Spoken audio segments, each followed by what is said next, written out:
আউযুবিল্লাহি মিনাশ শাইতানির রাজিম বিসমিল্লাহির রহমানির রহিম। আজকে আমরা যে বিষয়ের উপরে দেখতে যাচ্ছি মেহেরবান আল্লাহর নামে। তো নবী করিম সাল্লাল্লাহু আলাইহি সাল্লাম আমাদেরকে বলছে, বুখারী শরীফ হাদিস, যে ব্যক্তি আল্লাহর কালিমার দ্বীনকে বাস্তবায়ন সব সময়ের জন্য বাস্তবায়ন করার জন্য তার সাথে থাকে, এই উদ্দেশ্যে জিহাদ করে, এই উদ্দেশ্যে সে কি করে? সে জিহাদ করে। যে কোনো পর্যায়ে, যে কোনো কাজ বা যে কোনো জিনিসের প্রতি আল্লাহ তাআলা তার জন্য কি করছে? সুলাইমান ইবনে হারাবরা রাদিয়াল্লাহু আনহু থেকে বর্ণিত, আবু মুসা রাদিয়াল্লাহু তিনি বলেন, যে ব্যক্তি নবী করিম সাল্লাল্লাহু আলাইহি ওয়াসাল্লামের কাছে এসে বলল, এক ব্যক্তি গনিমতের জন্য, এক ব্যক্তি প্রসিদ্ধির জন্য জিহাদ করলো, অর্থাৎ একজন কি করলো? গনিমতের মালকে রক্ষা করার জন্য সে কি করলো? সে তা পাহারা দিল, তার সৈন্যবাহিনী দিয়ে সেগুলো রক্ষণাবেক্ষণ করলো। সাবজেক্টে যদি তোমরা দেখো যে সে কি করলো, আজকে দেখা গেল আমাদের এই দেশের ভিতরে অনেক সম্পদ, অনেক কিছু কী হয়েছে, এগুলোর উপরে অনেক মানুষের হক আছে। এতিম, অসহায়, দরিদ্র, বিভিন্ন কৃষক, শ্রমিক, মজুর, যেই থাকুক না কেন, তার কি আছে? হক আছে। এই হকগুলোকে ঠেকায় রাখার জন্য কি করা লাগবে? তার এই অর্থ সম্পদগুলো ধরে রাখা লাগবে। আর তাই এখানে বলতেছে যে এক ব্যক্তি তো কি করলো? সে যে অর্থ সম্পদগুলো ছিল সেগুলো খুব ভালোভাবে পাহারা দিত, তাহলে সে কি জিহাদে অংশগ্রহণ বা জিহাদের সমতুল্য সওয়াব আশা করে? তখন নবী করিম সাল্লাল্লাহু আলাইহি ওয়াসাল্লাম তাকে বলল, তাদের মধ্যে কেউই আল্লাহর পথে জিহাদ করলো। তিনি বললেন, যে ব্যক্তি আল্লাহর কালিমার বদুলতে থাকার উদ্দেশ্যে যুদ্ধ করলো, সেই আল্লাহর পথে জিহাদ করলো। অর্থাৎ বললো যে আল্লাহর কালিমা, অর্থাৎ লা ইলাহা ইল্লাল্লাহ মুহাম্মাদুর রাসূলুল্লাহ, এই কালেমার বদুলতে এটা টিকিয়ে রাখার জন্য, এটা চিরস্থায়ী রাখার জন্য, যে ইসলামের জন্য এই দিনকে তার জীবনের সংবিধান হিসেবে নিল, সে যে কোনোভাবে হোক, তাকে কি বললো? নবী করিম সাল্লাল্লাহু আলাইহি ওয়াসাল্লাম বললো, সেই তো জিহাদ করলো। তার অংশগ্রহণ জিহাদের সমপরিমাণ। তার মানে দেখো যে কেউ যুদ্ধ করলো, কেউ রক্ত দিল, কেউ দেশ গড়ল, আর কেউ কি করলো? যে সে দেশের অর্থ সম্পদকে সুন্দরভাবে জব্দ রপ্ত করে রাখলো। তার জন্য কি হলো? যে তারা ওই সমপরিমাণ কি বলো?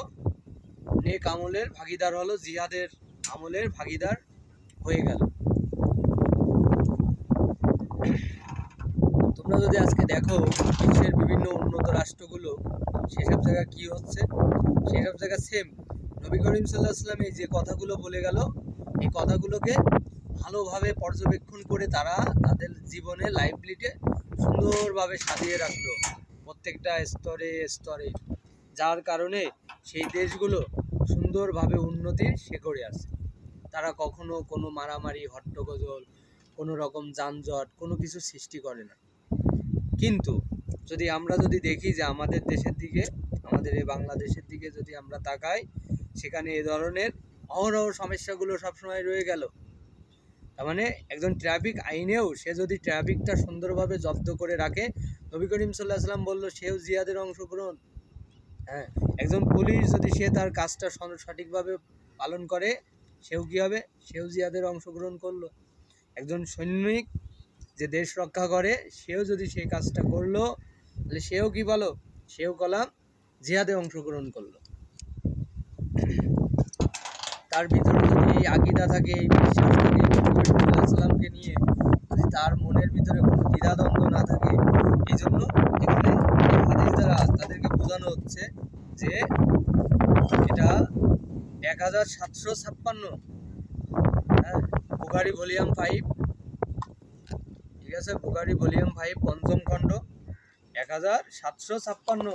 এখানে এভাবে বোঝানো হচ্ছে যে এক ব্যক্তি আসলো এবং নবী করিম সাল্লাল্লাহু আলাইহি ওয়াসাল্লামের কাছে জিজ্ঞেস করলো যে শুধুমাত্র জিহাদ, যারা যুদ্ধ করবে, যারা অন্য অন্য কাজগুলো করবে, সেগুলোর মাধ্যমেও কি জিহাদ হবে, নাকি এই কাজগুলো গনিমতের মাল এবং যে আল্লাহর সাথে সব সময়ের জন্য কি করতেছে? বিভিন্ন রকম কাজ করে যাচ্ছে।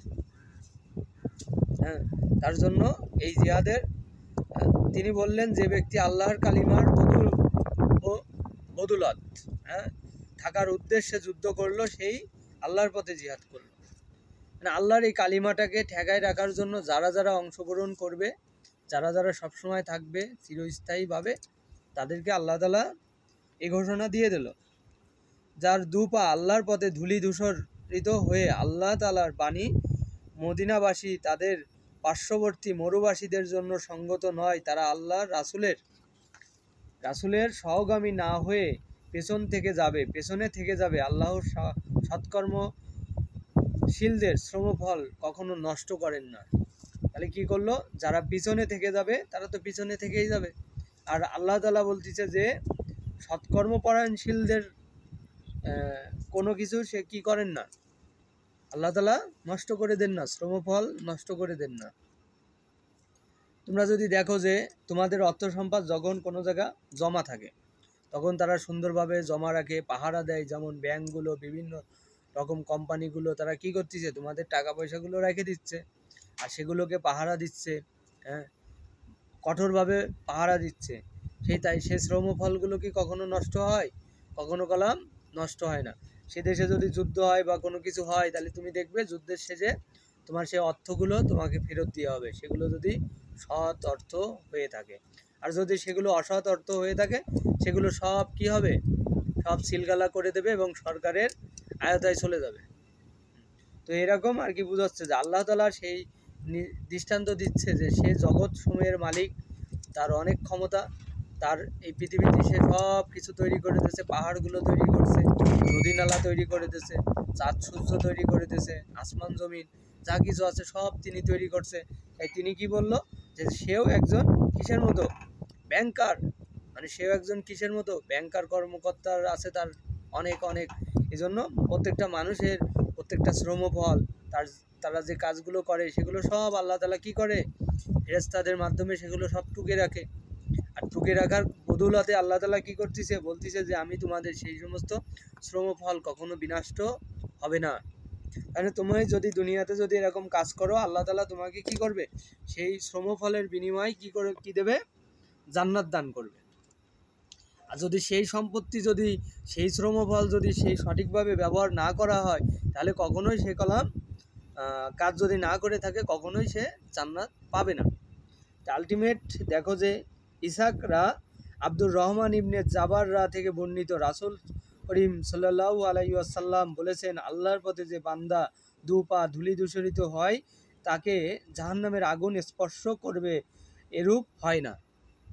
কত সুন্দর কথা আল্লাহ তাআলা দেখো আমাদেরকে বলতেছে যে নবী করিম মুহাম্মদ সাল্লাল্লাহু আলাইহি সাল্লাম উনি আমাদেরকে বলে গেছেন, কি বলে গেছেন, যে আল্লাহর পথে পাও বাড়ালো, অগ্রসর হলো, সেই অগ্রসরের পথে যত ধুলা, যত উৎক্ষিপ্ত বালু কণা, সেগুলো তার চোখে মুখে গেল, তার গায়ে লাগলো, তার শরীরের বিভিন্ন জায়গায় অঙ্গ প্রত্যঙ্গ, তার পোশাক নষ্ট হলো, তারপরে সে সেগুলো কি করলো, ধুয়ে ফেললো। এবং সেই সমস্ত পর্যায়ক্রমগুলোকে আল্লাহ তাআলা বলতেছে, সেই জাহান্নামের আগুন তো এটা হবারই নয় যে সেই লোকটিকে আক্রমণ করবে।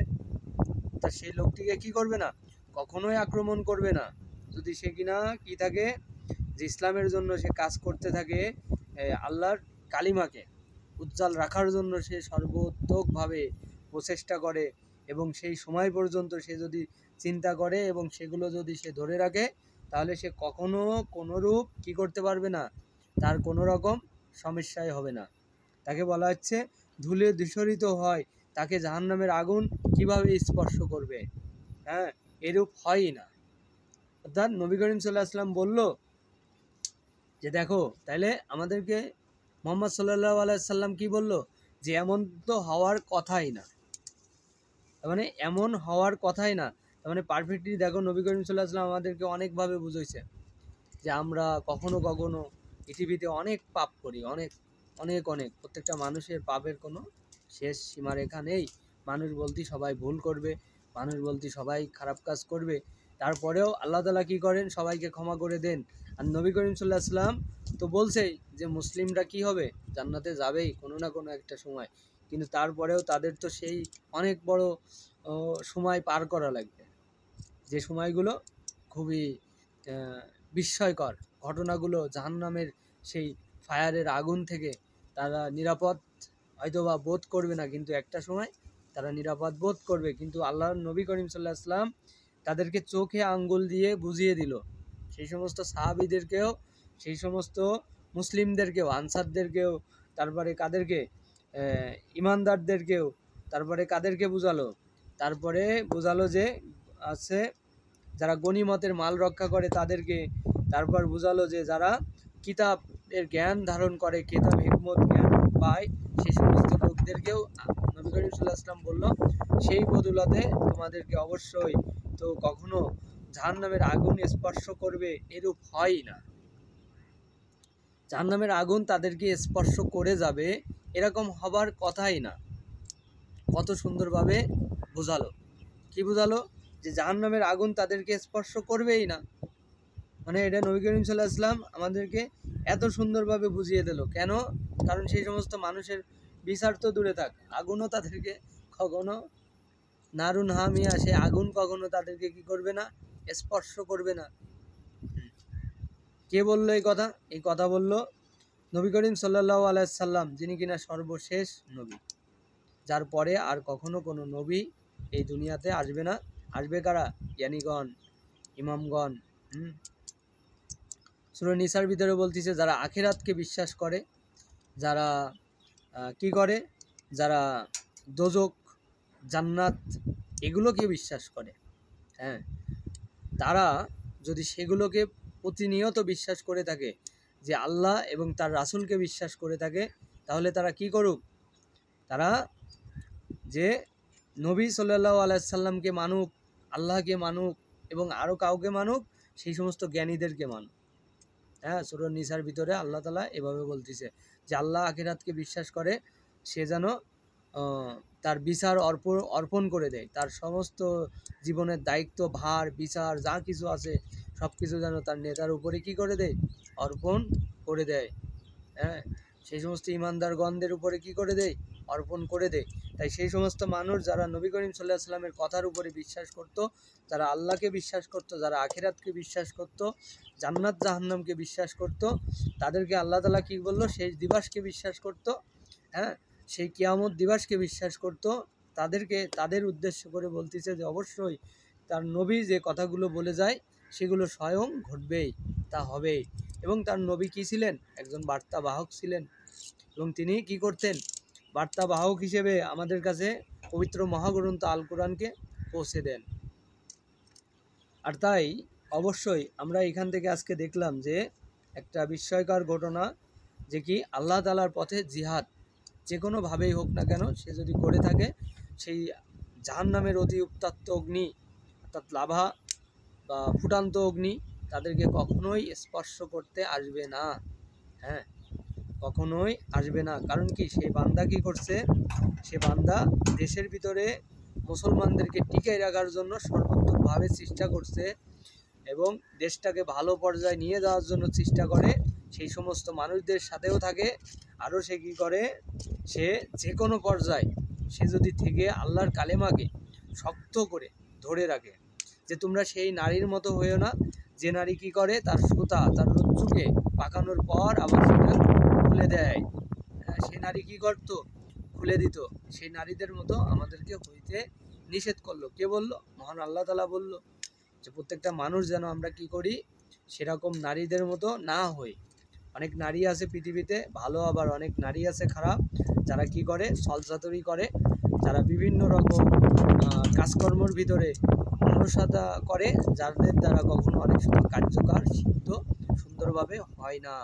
তাদেরকে আল্লাহ তাআলা কোরআনের ভিতরে সেই কথাটা বুঝাইছে, তোমরা সেই নারীর মতো হয়েও না, তোমরা তোমাদের রজ্জু সুন্দরভাবে পাকানোর পর আবার তা খুলে ফেলে দিও না। অর্থাৎ তোমরা যে ঈমান গ্রহণ করছো, তোমাদের যে ঈমান যে সঠিক পথে আছে, তোমরা যে ইসলামের পথে আছো, সেই কাজটা সুন্দরভাবে তোমরা করতেছো, এই কারণে তোমাদের কোনো ভয় নেই, অবশ্যই আছে জান্নাত, এবং তোমাদেরকে কখনো স্পর্শ করবে না আগুন, যদি তোমরা আল্লাহ তাআলা সেই কালিমাকে সর্বোত্তমভাবে একদম সুন্দরভাবে যতদিন কিয়ামত দিবস না আসে ততদিন তোমরা কি করো, ধরে রাখো। তো অবশ্যই চাই যারা আমার চ্যানেলে নতুন তারা সাবস্ক্রাইব করে আমার সাথে থাকবে এবং চ্যানেলটিকে শেয়ার করে দেবে এবং সঠিক জিহাদের জন্য নিজেকে প্রস্তুত করবে, ইসলামের জন্য জীবন দেওয়ার জন্য সবসময় প্রস্তুত থাকবে। এটাই সবার উদারত আহ্বান রেখে এখান থেকে বিদায় নিচ্ছি। আল্লাহ হাফেজ।